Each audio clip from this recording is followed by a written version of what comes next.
Bienvenue dans la bibliothèque de l'agrume.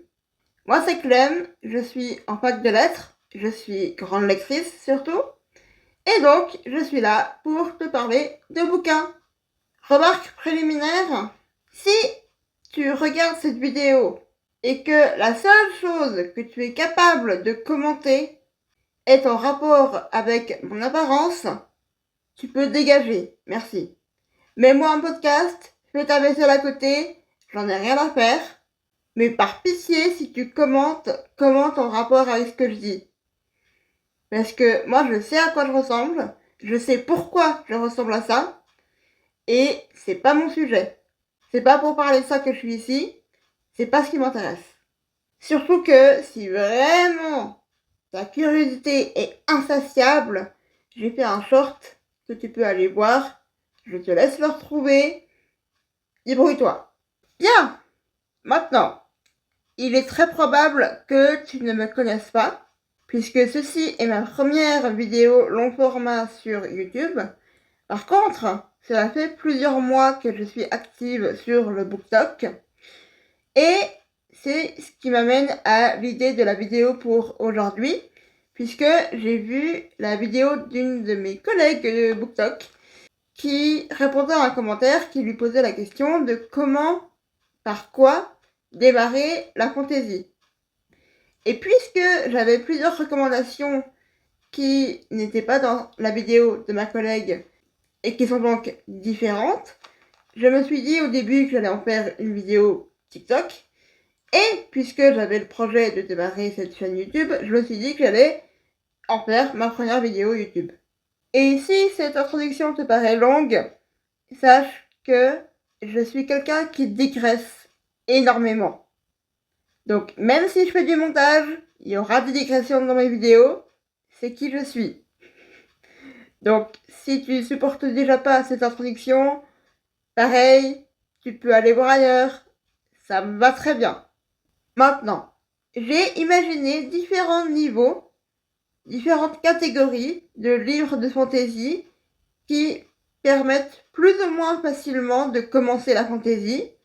C'est-à-dire que je suis partie du niveau 0 au niveau 3 avec un niveau 1,5 et un niveau 2,5.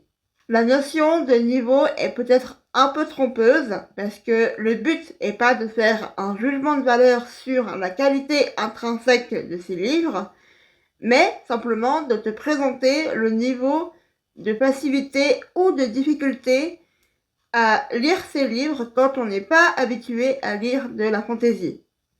Sachant que le niveau 0 est donc le plus simple pour commencer, et le niveau 3 est un niveau que je ne recommanderais pas nécessairement pour commencer, mais que je vais te présenter pour soit quand tu auras commencé et que tu voudras aller plus loin, soit pour les personnes qui passeraient par ici, qui seraient déjà habituées à de la fantaisie. Ce qui est bien aussi, c'est que pour cette vidéo, j'ai plusieurs bouquins en physique, mais j'en ai aussi plusieurs que j'ai sur liseuse. Ça me permet donc de te faire savoir que je tends à lire plus sur liseuse ou à écouter des livres audio qu'à les avoir et les lire en physique. Parce que ce qui m'intéresse dans un livre, c'est l'histoire racontée, les idées racontées, et comment elles le sont, parce que ça peut avoir, et ça a son importance, beaucoup plus que l'apparence de l'objet livre. Je sais que sur le BookTok, sur le Bookstar, c'est quelque chose qui a pris le pas ou qui prend le pas très souvent, d'avoir cette esthétique de bibliothèque bien rangée, de glace-page, de machin. Ça m'intéresse pas plus que ça, vraiment. Voire carrément pas. Mais je peux concevoir qu'il y ait des personnes pour qui c'est important. Je trouve ça plus ou moins dommage selon l'importance accordée à l'histoire qu'il y a derrière ou pas. Mais je peux concevoir, donc je préfère, vu que c'est la première vidéo, donc une sorte de rencontre, te prévenir. Niveau 0. Le niveau 0, je l'ai voulu comme accessible de par soit le fait que ça se passe dans le monde réel, soit la simplicité du monde imaginé. Par ailleurs, j'ai aussi veillé à ce qu'il n'y ait pas d'enjeux politiques présents dans l'intrigue et à ce que le livre ne contienne pas ou très peu de scènes gore sanglantes. Et globalement, pour les 3 recommandations que j'ai dans ce niveau 0, il n'y a que très peu de tonalités tragiques. Donc, de moments où on prend vraiment au sérieux, où il y a des trahisons qui sont prises au sérieux, des morts qui sont prises au sérieux, etc. Et je dis pas ça dans le sens où la mort ne devrait pas être prise au sérieux, je dis ça dans le sens où il y a des histoires qui vont avoir quelques morts, ou qui vont avoir des éléments tragiques en eux-mêmes, mais qui ne vont pas être traités de manière absolument tragique. Et là, je vais commencer directement, je pense à Someone You Can Build a Nest In, de John Wiswell. C'est un livre de fantasy dans le sens où ça se passe dans un endroit totalement imaginaire, mais qui a des lieux relativement restreints. Il y a une ville et les alentours, grosso modo. Il est fait mention de 2 États distincts, mais il n'y a pas de grosses intrigues politiques liées à ces États. Et s'il y a quelques morts et quelques scènes un peu gore, c'est traité sur un ton comique. Le livre entier a un ton plutôt comique qui est bienvenu, qui rend la chose assez légère et ça permet d'aborder des sujets importants de manière pas trop lourde.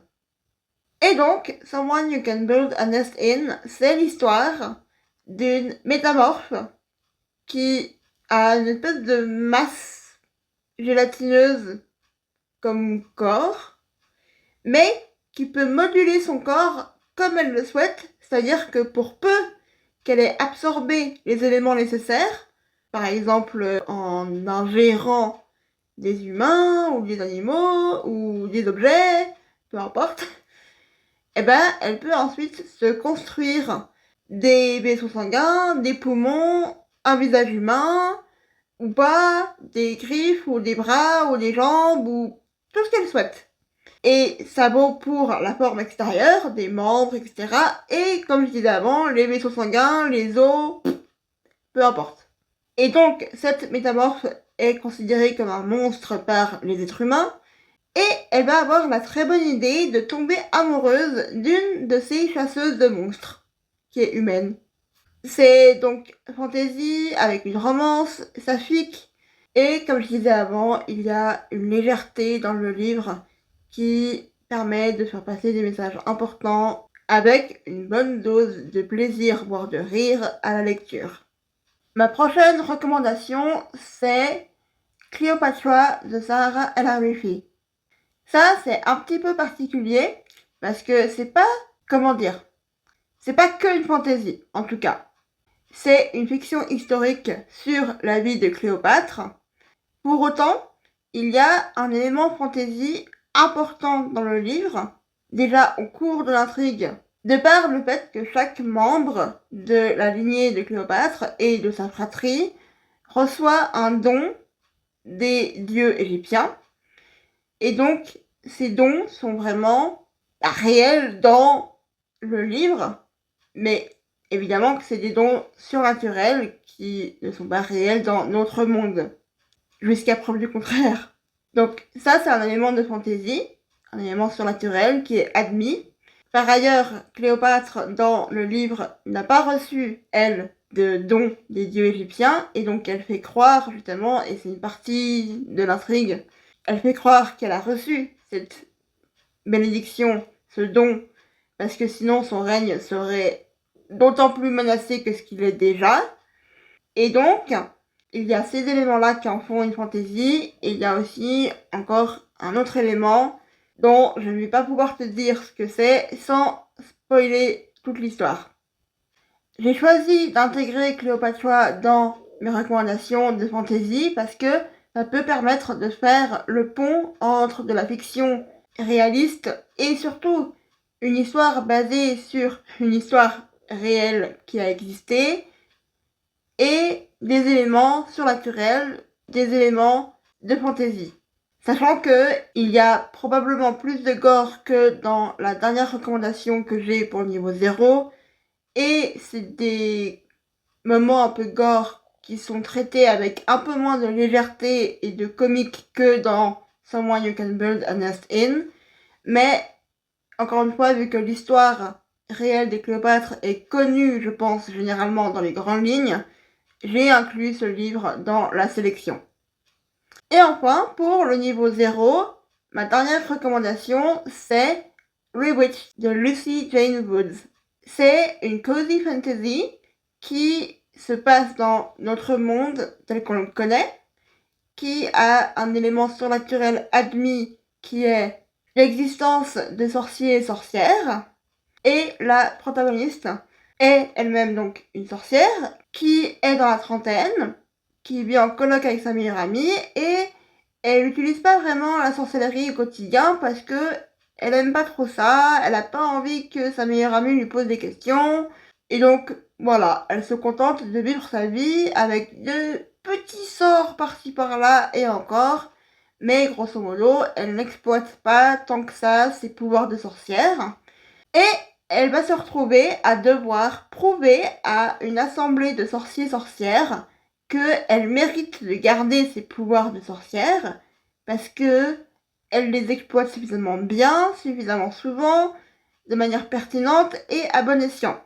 Sachant que, comme je l'ai dit juste avant, elle n'exploite que très peu ses capacités de sorcière au quotidien, et ben ça va être un peu compliqué et elle va devoir se préparer à ces épreuves qui vont prouver si oui ou non elle peut garder ses pouvoirs. Il y a aussi une romance qui se met en place dans le livre que j'ai trouvé un peu cliché avec le mec grand et ténébreux et grognon et puis elle qui a pas envie du coup de s'admettre à elle-même qu'elle est amoureuse d'un tel grognon mais que finalement si elle est quand même amoureuse. Bon, ce que j'ai trouvé surtout intéressant dans ce livre, au-delà du fait que le monde est tel qu'on le connaît et que les éléments surnaturels sont pas trop complexes ni trop durs à suivre, c'est la relation entre la protagoniste et sa meilleure amie. C'est une amitié qui fait vraiment chaud au cœur et ça fait du bien d'avoir des relations autres que romantiques, même s'il y a aussi une romance. Pour le niveau 1, il s'agit de livres où soit les parties de l'intrigue dans le monde réel sont un peu plus limitées et donc les parties dans le monde imaginaire un peu plus étendues que pour le niveau 0, soit il n'y a que le monde imaginaire mais celui-ci se cantonne à 2 ou 3 lieux importants. Et il y a une carte pour situer ces lieux. Il y a très peu, voire pas, d'enjeux politiques, ou alors il y en a, mais ils sont très similaires à ceux qu'on a dans la réalité et ceux de manière transparente. Ils sont clairement identifiables comme étant des parallèles des enjeux politiques réels, sachant que, évidemment, dans tout livre de fantasy, de science-fiction, les enjeux politiques seront de toute manière les mêmes que ceux qu'on a actuellement, plus ou moins exagéré, plus ou moins modifié, mais chaque livre est un reflet, plus ou moins distordu, de la société et des enjeux politiques réels, dans tous les cas. Enfin, dans le niveau 1, le système de magie est pas trop compliqué et il y a peu de morts et de gore. Mais un peu plus, évidemment, que dans le niveau 0 ou traité de manière un peu plus sérieuse. Ma première recommandation pour le niveau 1, c'est la duologie One Dark Window de Rachel Gillig. Alors, ça, c'est presque plus de la romantasy que de la fantasy, mais n'empêche qu'il y a l'élément de fantasy avec un monde imaginaire qui se limite cependant à une ville et au bois avec la brume qui l'entoure. Et le système de magie est relativement simple et se base en fait sur des cartes. C'est-à-dire qu'il y a un deck de cartes qui existe dans ce monde avec tant de cartes de telle couleur et chaque couleur a son pouvoir spécifique. Sachant que le pouvoir d'une carte a ses avantages mais a aussi ses inconvénients si la carte est utilisée trop souvent. Et là, on suit Elspeth, qui a touché une carte quand elle était enfant, ce qui veut dire qu'elle a un monstre qui vit dans sa tête, qui peut certes lui prêter sa force quand elle en a besoin, mais qui plus elle lui demandera de l'aide, plus prendra le pas sur elle et sa personnalité et son esprit. Sachant que dans ce monde, il y a aussi une maladie qui rend les veines noires et que quand il y a cette maladie qui est détectée chez un individu, ça veut dire qu'ils ont des pouvoirs magiques en plus des cartes, si je me souviens bien. Et donc, il y a des physiciens rattachés au roi qui sont chargés de traiter ces patients, mais le traitement n'est pas spécialement un traitement de bisounours. Je dois avouer que j'ai lu cette duologie il y a 2 ans, donc mes souvenirs sont un tout petit peu flous. Pour autant, j'avais beaucoup aimé l'histoire, je m'étais laissée facilement embarquer dans l'histoire, sachant que c'était une période où ça faisait longtemps que j'avais pas lu de fantasy, et que pour moi, en tout cas, ça avait fait beaucoup de bien de pouvoir juste me laisser embarquer par une histoire, me laisser embarquer par les personnages, être impliqué dans l'histoire, au point d'avoir une gueule de bois du livre après, c'est-à-dire ce moment où tu refermes un livre et que tu sais pas quoi faire de ta vie tellement elle te paraît fade et insipide par rapport à l'histoire que tu viens de finir. Mais voilà, vraiment j'avais bien aimé. J'ai entendu une critique ou deux de cette duologie depuis sur les réseaux que je considère légitime puisque ayant quand même un souvenir de comment c'est écrit, je reconnais volontiers que c'est pas l'écriture la plus poétique et la plus élaborée. Il y a aussi pas mal de répétitions, mais ça fait le job. Ça fournit une histoire qui est passable, en tout cas, voire correcte. Sachant que l'avantage, selon moi, c'est que les 2 romances sont entièrement consensuelles. Vraiment. Et ça, c'est appréciable. Ensuite, une autre recommandation que j'ai pour le niveau 1, c'est To Shape a Dragon's Breath de Monkey Black Goose. Ça, j'ai trouvé que c'était une fantaisie un peu hybride, tellement le monde qui est imaginé est similaire au monde réel du 19e siècle, et ce de manière absolument transparente. C'est-à-dire que c'est une fantaisie indigène, la protagoniste est indigène, et le peuple colonisateur, qui est source donc d'oppression et de violence envers les personnes indigènes, s'appelle les English, avec un A au lieu d'un E, sachant que j'ai lu en anglais. Et que donc ça aurait été English si ça avait été le vrai nom. Mais franchement, si on change une seule lettre, je considère ça comme étant vachement transparent quand même.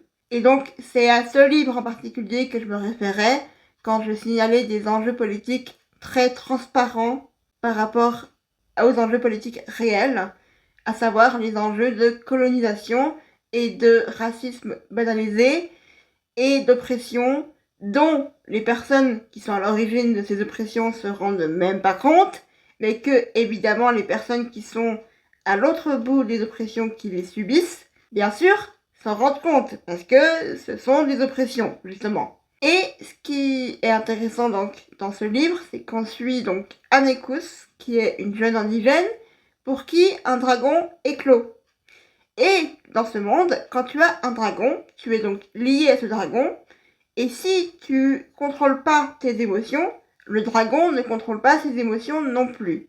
Et un dragon qui ne contrôle pas ses émotions va relâcher un souffle qui, si le souffle n'est pas formé, n'est pas shaped, eh ben, ce souffle va détruire la matière, carboniser la matière autour. Alors que si la personne liée au dragon contrôle ses émotions et étudie la chimie, alors le souffle du dragon peut être mis à profit pour faire ce qui est plutôt in fine de l'alchimie. Et je sais plus le nom qui est donné à cette matière dans le livre, mais encore une fois, tu devines très aisément que ça se base sur la chimie / alchimie du monde réel, en version légèrement twistée et magique. Ce qui est intéressant quand on mélange les enjeux de racisme banalisé et de contrôle de ses émotions, c'est que évidemment que des violences racistes banalisées provoquent des émotions fortes sur la personne qui subit ces violences, mais que cette personne est obligée de se contrôler parce que sinon on va lui reprocher de ne pas contrôler ses émotions et celles de son dragon. Et c'est comme pour les femmes qu'on considère hystériques dès qu'elles se mettent en colère, on va considérer que la personne indigène qui subit des violences est simplement hystérique, n'est pas civilisée, etc. Alors que c'est juste que les violences donnent un sentiment de rage intense, tout simplement. Et d'ailleurs, le livre fait un très bon job à te faire ressentir à toi, même si t'es une personne blanche comme moi, l'injustice et la rage, la frustration induite par ces violences banalisées contre les personnes indigènes. Enfin, ma dernière recommandation pour le niveau 1, c'est une de mes séries préférées de tous les temps, La quête des Willan de Pierre Bottero. Les livres de Pierre Bottero au global sont des chefs-d'œuvre. Et La quête des Willan ne fait pas exception.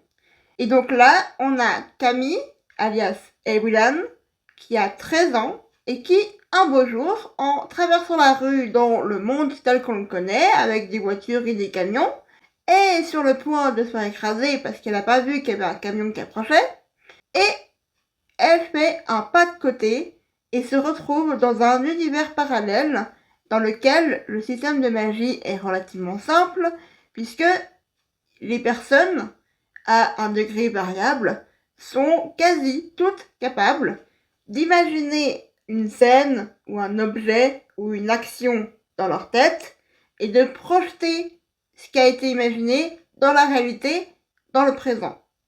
Et il se trouve que Camille, Willan, est extrêmement douée dans ce qui est appelé le dessin avec un D majuscule. Et ce que je trouve génial d'ailleurs, c'est qu'il y a une cité entière, entre autres, dans cet univers qui a été construite avec le dessin. C'est-à-dire que c'est les meilleurs dessinateurs de leur époque qui ont dessiné, au sens imaginé puis projeté, les bâtiments, les passerelles entre les bâtiments, tout de la ville. Et les descriptions de cette ville sont absolument magnifiques. Ce qui est très sympa aussi avec cette série de 3 tomes, si on considère la quête des Willan, mais il y a aussi la suite avec les mondes des Willan, et il y a aussi le pacte Marchambre qui se passe dans le même univers. Et dans le cas de la quête des Willan en particulier, mais finalement tout s'imbrique, il y a des personnages absolument attachants, il y a une dynamique qui se crée entre les personnages qui est une dynamique d'humour, de taquinerie, de raillerie, amicale, gentille, qui sont très agréables et qui sont très fun à lire. Il y a quelques moments un peu plus sérieux, tragiques dans la série, mais ils sont relativement limités puisque c'est destiné à une audience aussi plus jeune. Pour autant, pour avoir encore relu ces livres quand j'avais 19 ans, alors certes, 19 ans, on est encore techniquement un ado, mais quand même, franchement, ça vaut la peine à tout âge de lire La quête des Willan.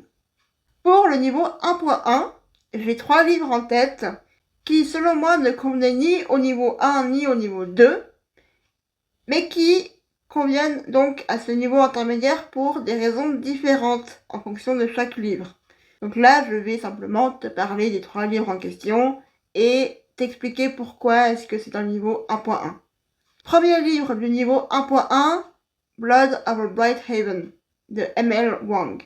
Ce livre, je l'ai lu au début de cette année et il m'a foutu une claque magistrale pas possible. Et merveilleuse, n'empêche. C'est l'histoire de Sayona, qui est haute mage dans la ville où elle habite. Et il se trouve que la société dans laquelle elle vit est une société extrêmement patriarcale et misogyne. Et le milieu professionnel en particulier dans lequel elle évolue, qui est un milieu académique et d'ingénierie finalement, puisque la magie fait office de technologie. Et donc ce milieu professionnel est extrêmement misogyne et extrêmement fermé aux femmes. Elle est la première femme à devenir haute mage. Sayona est absolument passionnée par ce qu'elle fait, par le côté académique de la pratique de la magie, qui dans ce livre est similaire à la programmation informatique, puisque le système de magie consiste à faire des algorithmes, littéralement, qui permettent de faire fonctionner des objets technologiques et qui permettent de fournir la technologie de la ville, de fournir un train qui marche, des logements chauffés, etc., etc. Et en fait, au tiers du livre, donc assez tôt dans le livre, in fine, il y a déjà un truc qui se passe au niveau de l'intrigue qui est très important, puisque Sayona découvre quel est le prix à payer de la magie. Sachant que dans la lignée misogyne de son milieu professionnel, on lui attribue un assistant qui vient d'une des tribus indigènes de l'extérieur de la ville qui est protégée par un dôme, puisqu'à l'extérieur de la ville règne la moisissure. Donc, l'assistant est pas qualifié du tout, et il est donné à Sayona comme assistant comme un moyen d'humilier Sayona, et pourtant, il y a une relation qui va se créer entre les deux. Et donc, le livre parle de cette découverte sur le prix de la magie, et de la relation entre les deux, et comment est-ce que les deux vont réagir à cette découverte terrible. À noter que Sayona est un personnage extrêmement arrogant qui porte très peu d'attention aux gens qu'elle considère indignes de son intérêt, justement, qu'elle considère comme étant pas assez intéressants intellectuellement parlant pour converser avec eux. Moi, ça ne m'a pas dérangé de suivre un personnage comme ça, surtout qu'on n'est pas forcément censé s'identifier ou s'attacher de manière systématique aux personnages principaux des livres qu'on lit. Mais je sais qu'il y a des personnes que ça dérange, que ça a freiné dans leur lecture de ce livre. Je le recommande quand même à 100% ce livre, de par le message véhiculé. Et la raison pour laquelle j'ai mis ce livre dans le niveau 1.1, c'est que justement, cette claque magistrale, ce message véhiculé est très réussi, mais très dur. Vraiment. Ou en tout cas, moi je sais que je me suis retrouvée à lire le bouquin assez tard dans la nuit, et donc à pleurer dans mon lit à 2h du matin. Petite note du montage. J'ai préféré inclure le niveau de gore et de difficulté émotionnelle des livres pour que des personnes qui n'auraient pas la même habitude de lecture, le même âge ou la même sensibilité que moi puissent aussi s'y retrouver. Donc si t'as pas l'habitude de fantasy mais que tu te sens, tu peux considérer le 1.5 comme du niveau 1. Ensuite, autre recommandation de niveau 1.5, c'est Queen of Faces de Petra Lord. C'est une sortie récente du début d'année, de cette année, que j'ai lu très peu de temps après sa sortie et que j'ai apprécié. C'est pas ma lecture préférée du début d'année, clairement, ni même de cette année, mais je la recommande quand même parce que ça reste de la fantasy et que j'ai conscience que ça peut intéresser d'autres personnes parce que ce que moi j'ai trouvé dérangeant peut ne pas déranger d'autres personnes et vice versa, ce que d'autres personnes trouveraient dérangeant dans d'autres livres, moi je ne trouverais pas ça dérangeant. Bon. Donc, Queen of Faces se passe dans un monde où il y a des corps standards achetables et où les personnes dotées de pouvoirs magiques peuvent transférer leur âme dans un nouveau corps qu'elles auraient acheté, et ça permet de remplacer un corps qui a été mutilé ou qui a une maladie ou qui a un handicap. Après, il y a quand même une limite qui est que s'il y a un dommage subi au niveau de l'âme elle-même, alors ce dommage se transmet de corps en corps. Mais tout de même, sachant qu'il y a aussi des pouvoirs magiques liés à la matière. Et justement, le fait que j'ai mis ce bouquin dans le niveau 1.5 vient du système de magie qui est plus complexe que les livres du niveau 1. Dans Queen of Faces, on va suivre plusieurs personnages, dont un personnage qui est une femme, mais qui a un corps standard de mec, un corps bas de gamme, qui malheureusement n'est pas très solide et qui est en décomposition, c'est-à-dire que elle sera condamnée à être paralysée au bout d'un certain temps passé dans ce corps, et son but justement c'est de trouver un autre corps, d'avoir l'argent pour s'acheter un autre corps avant de se retrouver paralysée par ce corps-là qu'elle habite. Sachant qu'au début elle est piégée dans un travail qui paye pas très bien, mais qu'elle n'arrive pas à en trouver d'autres, et elle sait qu'elle a des pouvoirs magiques, mais elle va découvrir l'étendue de ces derniers petit à petit. Elle va les entraîner surtout, sachant qu'elle s'est faite rejeter à plusieurs reprises de l'école de magie qui existe. Pour autant, elle va se voir offrir une opportunité de travail qui va aussi lui permettre de développer ses capacités magiques, en même temps que ça la projette finalement dans plusieurs intrigues différentes, dans différentes machinations, qui sont pas tant politiques que personnelles. Enfin, dernière recommandation du niveau 1.5. Dernière recommandation du niveau 1.5, c'est The Poet Empress de Shen Tao. C'est un livre qui est aussi sorti en début de cette année, que j'ai lu à sa sortie et que j'ai beaucoup aimé. Simplement que ça a beau se passer dans le monde réel, en Chine en l'occurrence, avec un système de magie relativement simple, où en fait les mots et les poèmes ont un effet concret, matériel sur le monde. Et ça, j'ai trouvé ça génial en tant qu'étudiante en lettres, d'avoir un livre qui parle de l'impact des mots sur le monde, parce que les mots ont un impact, même s'il n'est pas toujours matériel comme dans le livre. Par contre, j'ai mis ça dans le niveau 1.5 parce que ça aborde des thèmes extrêmement durs. Quand je parle de sujets extrêmement durs, là je parle d'abus sexuels, notamment aussi sur mineurs, d'abus en tout genre même, et de torture. Et donc là, la protagoniste est issue d'un village pauvre de la campagne chinoise qui subit la famine, et elle va candidater pour être la concubine d'un des princes, donc d'un des 5 fils de l'empereur actuel, qui est malade d'ailleurs.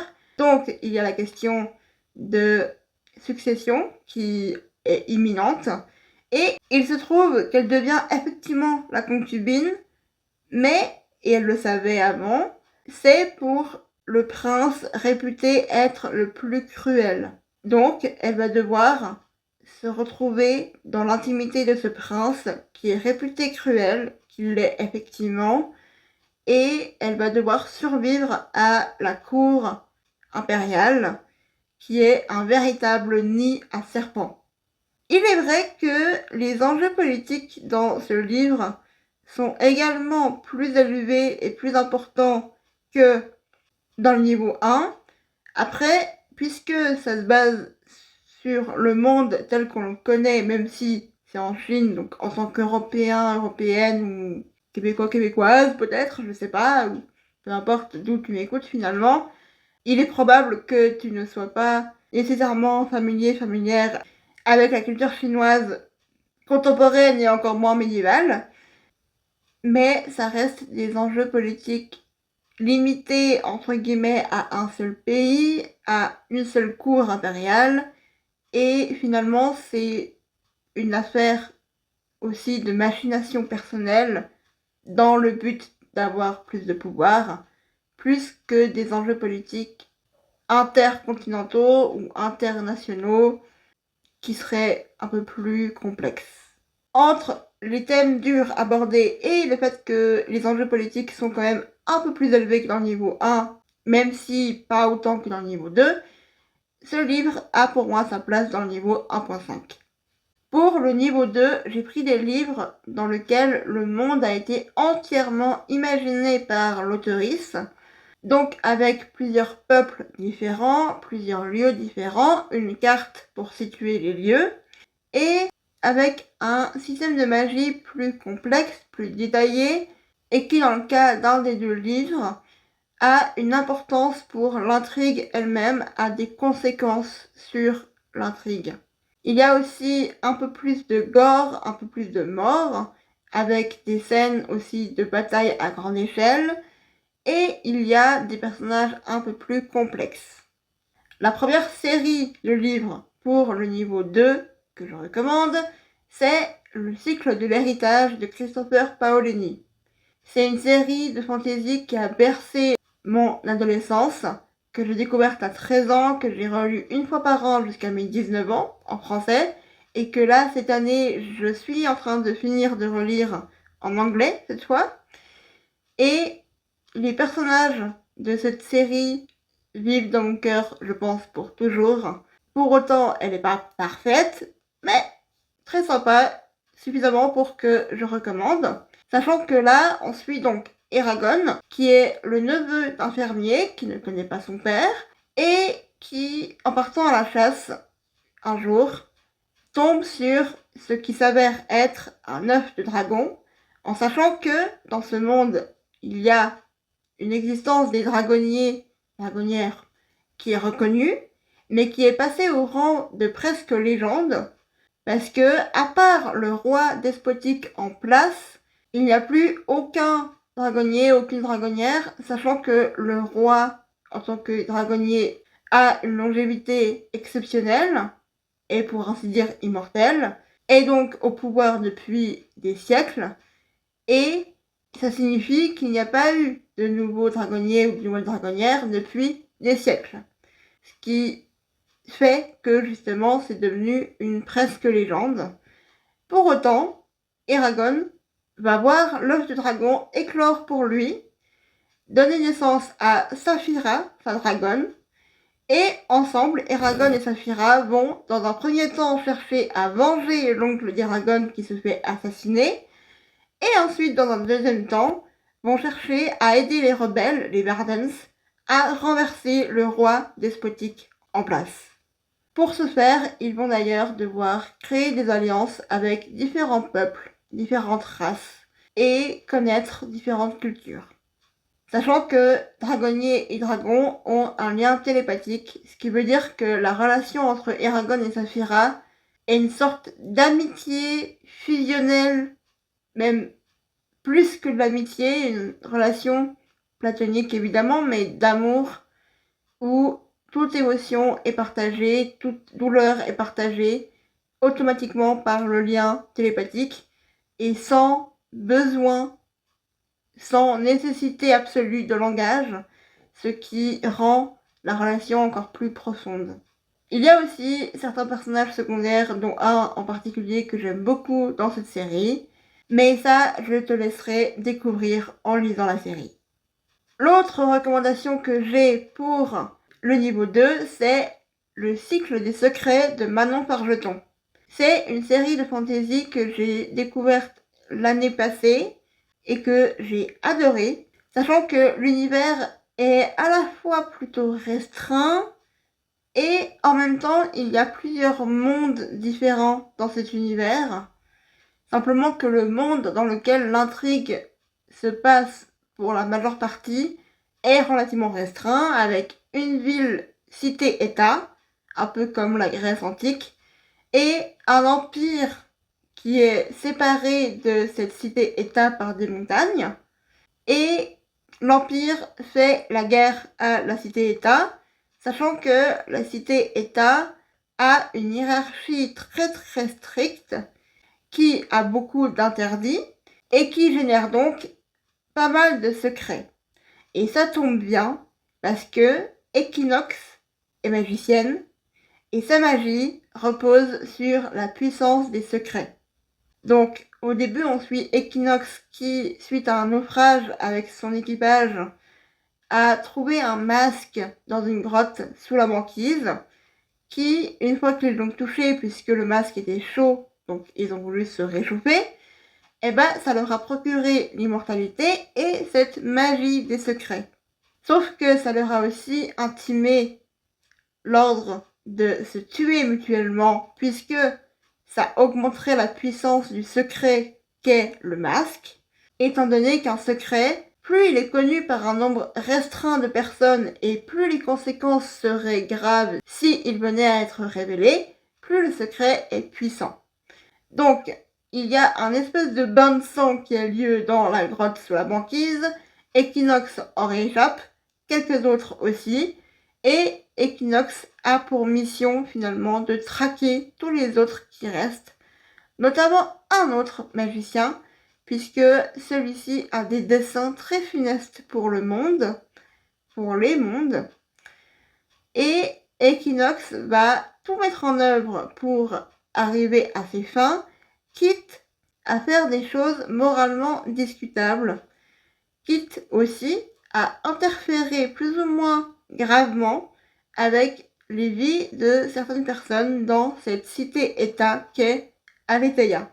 Notamment dans la vie de Laura, jeune membre du clan des marins, qui apprend que sa mère et sa sœur sont mortes en mer, et puisque la mère de Laura était porteuse d'un secret qui est important pour Equinox, alors Equinox va rencontrer Laura pour lui transmettre ce secret, assurant ainsi une longévité au secret, puisque autant il ne faut pas que trop de personnes soient au courant, autant il faut que quelqu'un au moins soit au courant du secret pour qu'il ait de la puissance. Et donc, Laura va être absolument chamboulée par ce secret, et il se trouve que un peu plus tard, elle va se retrouver tirée au sort pour être membre de l'Assemblée d'Aletheia, assemblée donc politique, qui prend des décisions législatives pour la cité, quand bien même il a aussi un roi pour la cité-État. On va aussi suivre d'autres personnages que je te laisserai découvrir en lisant la série, mais franchement, j'ai adoré le fait qu'il y ait plusieurs personnages, que les personnages soient nuancés, qu'il y ait plusieurs relations qui se créent, et qu'il y ait plusieurs enjeux politiques et plusieurs enjeux de machination aussi personnels, puisque les secrets sont réellement porteurs de pouvoir dans ce monde. On arrive au niveau 2.5. Encore une fois, j'ai créé ce niveau intermédiaire entre le niveau 2 et le niveau 3, puisqu'il y a 3 sagas que j'ai en tête qui ne sont pas aussi difficiles d'accès à mon sens que le niveau 3, mais qui ont quelques complexités supplémentaires par rapport au niveau 2. Par exemple, le système de magie est plus détaillé et plus complexe encore. Il y a une multiplicité de personnages assez importante qui peut rendre la chose un peu difficile à suivre si on a du mal à retenir les personnages. Il y a un univers soit entièrement imaginé comme pour le niveau 2 et avec plusieurs peuples bien distincts aux us et coutumes distincts, ou alors il y a une des 3 sagas qui se passe dans le monde réel tel qu'on le connaît, mais là justement le système de magie est extrêmement complexe et détaillé. La première saga à laquelle je pense pour le niveau 2.5, c'est Les Bannis et les Proscrits de James Clemens, qui est en 5 tomes. Donc le feu de la sorcière, les foudres de la sorcière, la guerre de la sorcière, le portail de la sorcière et l'étoile de la sorcière. Dans cette série, on suit donc Elena qui, le jour de ses premières règles, va découvrir ses pouvoirs magiques et qui, avec son frère, Joak ou Yoak, est obligé de fuir la ferme de leurs parents puisque il y a un incendie qui est provoqué par quelqu'un, me semble-t-il. Je sais plus par qui, mais c'est des méchants. C'est clairement des personnes en tout cas présentées comme antagonistes. Même si ce que j'apprécie dans la série, et je l'ai lu il y a très longtemps donc mes souvenirs sont un peu brumeux, c'est qu'il y a plusieurs personnages qui sont extrêmement bien nuancés. Et ça, c'est appréciable, vraiment. Ce qui fait que c'est, selon moi, du niveau 2.5, c'est la multiplicité des personnages qui est suivie par la narration. Le fait que le système de magie est assez complexe et un chouï nébuleux, mais peut-être que c'est juste mes souvenirs à moi qui sont nébuleux. Et le fait que il y a quand même quelques éléments de body horror, à mon sens, qui sont présents, qui, en tout cas à l'époque où j'ai lu la saga, j'avais donc 15 ans, je pense, m'ont suffisamment marqué pour que je m'en souvienne encore aujourd'hui, du genre, et trigger warning, arachnophobie, il y a une femme qui fait sortir des araignées de son ventre à un moment donné, plein d'araignées. Je ne suis pas arachnophobe pour un sou, vraiment, mais ça m'avait dégoûté, vraiment.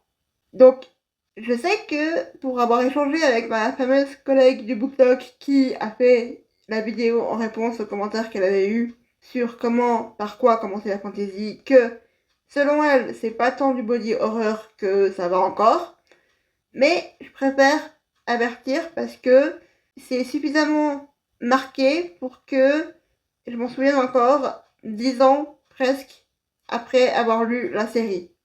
Autre saga pour le niveau 2.5, c'est La passe miroir de Christelle Dabos, avec le premier tome qui est Les fiancés de l'hiver, le deuxième tome qui est Les disparus du clair de lune, le troisième tome La mémoire de Babel, et le quatrième tome La tempête des échos.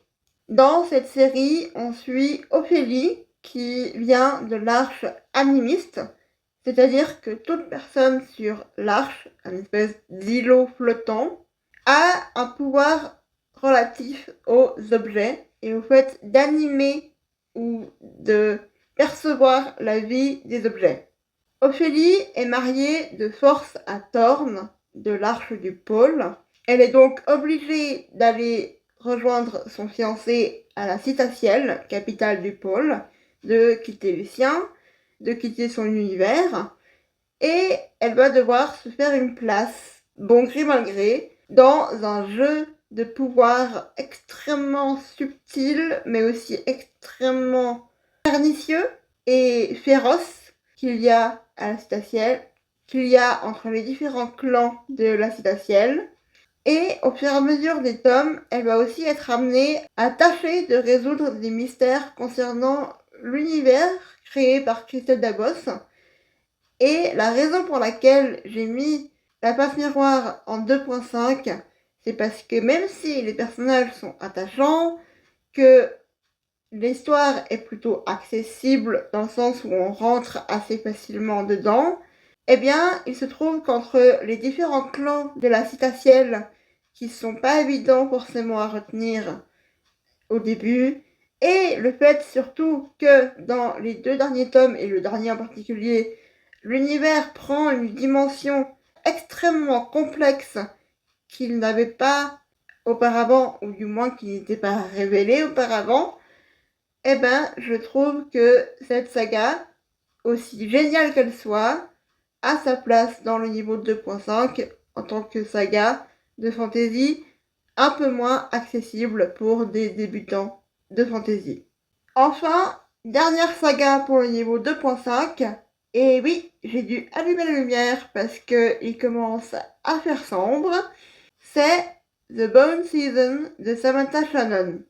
Ce qui est bien, c'est que j'ai l'occasion de proclamer mon amour pour cette autrice dès ma première vidéo YouTube. Ça, c'est génial. Comme ça, te voilà averti. Je suis une fan inconditionnelle de Samantha Shannon. Ok? The Bone Season, pour moi, est plus déjà de la dystopie que de la fantasy, mais il est vrai qu'avec toute la rangée de dons de clairvoyance qu'il y a dans cette série, c'est clairement un élément de fantaisie, un élément surnaturel qui est admis comme existant par les personnages de l'univers. Et même si l'univers est calqué sur le monde tel qu'on le connaît, et Samantha Shannon d'ailleurs s'amuse à même aller vérifier des dimensions de lieux réels pour préparer ses livres, et ben il y a une sorte d'univers parallèle d'où viennent certains des personnages qui existent et qui donc fait un autre élément de fantaisie en plus de la clairvoyance. Et donc, ça a sa place selon moi, et d'après le fait que c'est classé comme fantaisie par d'autres personnes aussi, dans ce guide de la fantaisie. Et la complexité du système de magie, entre guillemets, avec la clairvoyance et les différents dons de clairvoyance, fait que j'ai mis en 2.5, en plus de la multiplicité de personnages présents dans l'œuvre. Par ailleurs, il y a un stress post-traumatique complexe chez le personnage principal qui s'installe à un moment donné, qui est très bien géré au niveau de la narration par l'autrice. C'est admirable, c'est prenant, mais c'est aussi assez dur, par conséquent, à suivre en tant que lectrice. Et dans The Bone Season, on suit donc une clairvoyante qui a un don assez exceptionnel, même parmi les clairvoyants, qui est Paige, et qui a le don de marcheuse de rêve, c'est-à-dire qu'elle peut prendre possession de l'esprit d'autres êtres vivants et les contrôler à distance, en plus d'être en mesure de détecter les auras des clairvoyants, clairvoyantes, et de savoir donc, quand elle rencontre quelqu'un de clairvoyant, quel est leur don à eux. Sachant que, dans ce monde dystopique de 2059, il y a un gouvernement totalitaire qui a été mis en place, qui se prétend être une république, la république de Sion, qui persécute les clairvoyants, clairvoyantes, qui les exécute dès qu'il y en a l'occasion, et qui les pousse donc à s'organiser en tant que communauté marginalisée, underground, et souvent criminalisée. Et criminalisée par le gouvernement, et criminalisée de par le fait que les clairvoyants clairvoyantes sont réduits, entre guillemets, à une vie de crime, étant donné que leur existence est illégale. Et donc, dans le premier tome, Paige est kidnappée par des êtres assez mystérieux au début, qu'on va petit à petit découvrir. Et le premier tome se passe quasiment en huis clos, dans une version un peu alternative de Oxford. Ensuite, dans les tomes qui suivent, on suit sa rébellion contre Sion. Et la série est encore inachevée à ce jour. Le 6e tome est prévu pour début 2027. Et le 7e tome, puisque l'autrice a déjà prévu la série intégrale, et elle sait donc qu'il y aura 7 tomes. Simplement, on ne sait pas encore quand est-ce que le 7e sortira. Cette série m'a prise aux tripes et au cœur, comme ça faisait longtemps que une série ne m'avait pas prise aux tripes et au cœur. Je l'ai lu entre fin 2025 et début de cette année, et je n'ai qu'une hâte que le tome 6 sorte, et que je puisse retourner dans cet univers avec les personnages, sachant qu'il y a aussi une romance assez centrale dans l'histoire, qui est absolument merveilleuse, mais il n'y a pas que ça. Il y a tout l'aspect justement de révolution et de combat contre les oppressions et d'amitié aussi. Il y a plein d'amitiés merveilleuses. Il y a aussi une relation très intéressante entre Jackson et Paige. Et je te laisserai découvrir qui est Jackson en lisant la série. Enfin, j'arrive au niveau 3.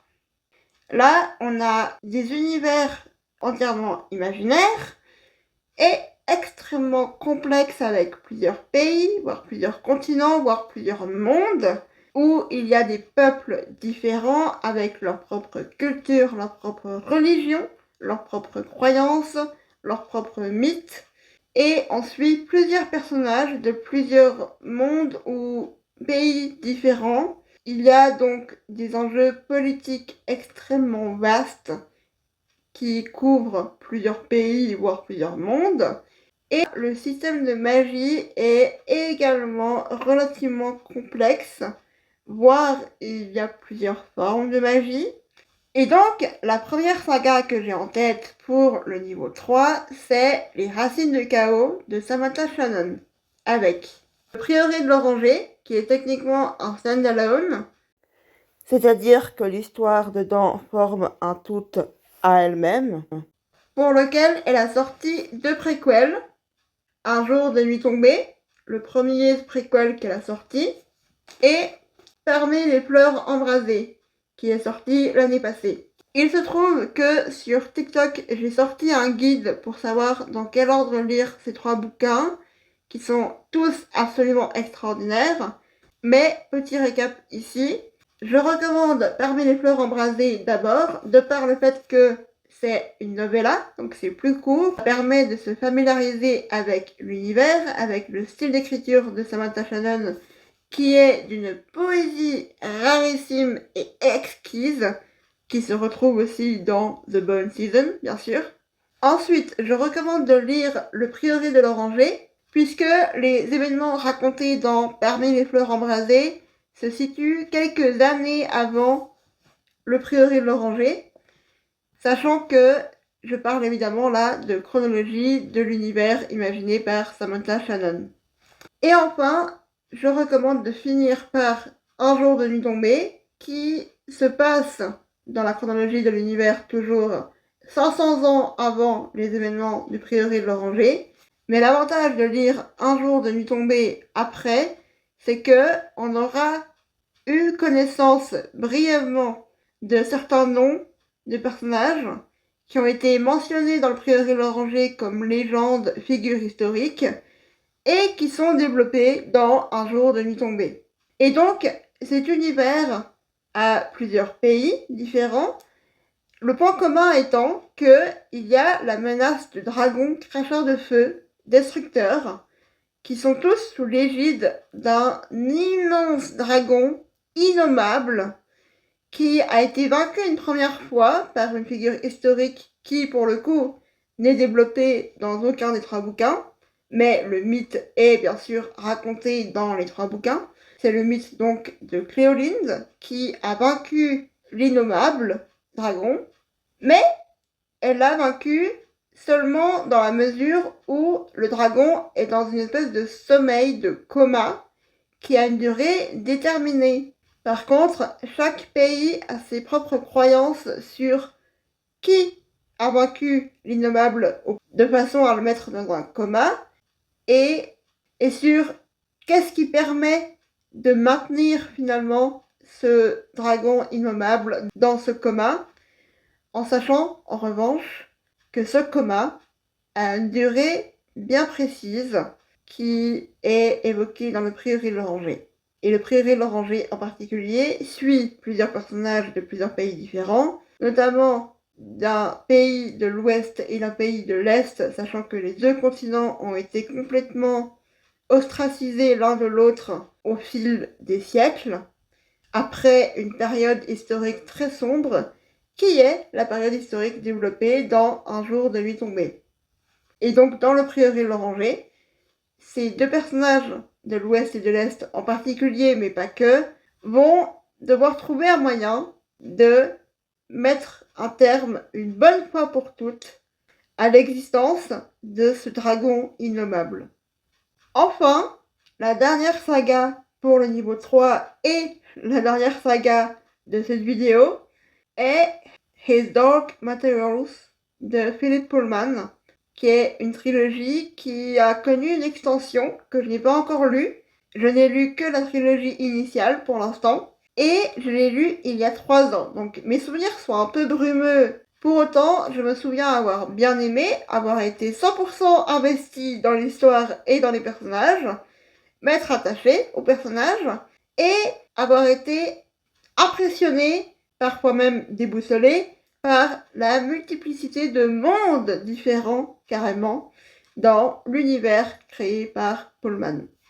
Et je me souviens qu'on suit notamment Lyra, qui est une petite fille de 10 ans qui a grandi à Oxford, dans un univers parallèle au nôtre finalement, mais donc fictif et dans lequel il y a de la magie, dans lequel d'ailleurs il y a l'existence d'un familier pour chaque personne, c'est-à-dire que chaque personne a un être qui prend la forme d'un animal particulier, avec qui il y a un lien télépathique, et si le familier ou la familière et la personne humaine s'éloignent trop, c'est douloureux pour les 2 concernés. Et Lyra va rentrer en possession d'un objet, d'une part, qui est un alétiomètre, donc un détecteur de vérité. En fait, c'est une sorte de boussole qui prédit l'avenir en quelque sorte. Et je me souviens plus exactement comment est-ce que Lyra se retrouve embarquée dans la succession d'aventures qu'elle va vivre. Mais toujours est-il qu'elle se retrouve embarquée et que c'est une série absolument magistrale. L'auteur a une imagination absolument dingue et je ne peux que la recommander, quand bien même c'est pas pour rien que je l'ai mise dans le niveau 3 parce que il y a plusieurs mondes différents, parallèles, il y a plusieurs entités magiques, surnaturelles différentes qui interviennent et je me souviens que c'était effectivement assez complexe à lire, même pour moi à 19 ans, en ayant lu plusieurs autres sagas de fantasy avant. Donc, clairement, c'est pour les lectrices aguerries de fantasy. Et voilà, c'est tout pour mon guide de la fantasy et pour cette première vidéo YouTube. J'espère que tu auras apprécié, j'espère que tu seras resté jusque-là. Je comprends les personnes qui disent lâche un emoji en commentaire pour dire que tu es arrivé jusque-là, parce que à filmer c'est effectivement assez long, donc là j'ai l'impression d'avoir parlé pendant des heures. Et je vais donc m'inspirer de cette tendance à proposer un emoji. Je vais te proposer de mettre un emoji champignon en commentaire si t'es arrivé jusque-là. Si c'est le cas, merci infiniment. D'autant que je sors de nulle part pour l'instant. Mais j'ai bien l'intention de continuer à faire des vidéos long format ici. Je suis également toujours active sur BookTok. Et je suis quelquefois active en story Instagram aussi. Dans les deux cas, c'est Clem de la Grume. Clem_de la Grume. Et en attendant la prochaine vidéo, bonne lecture!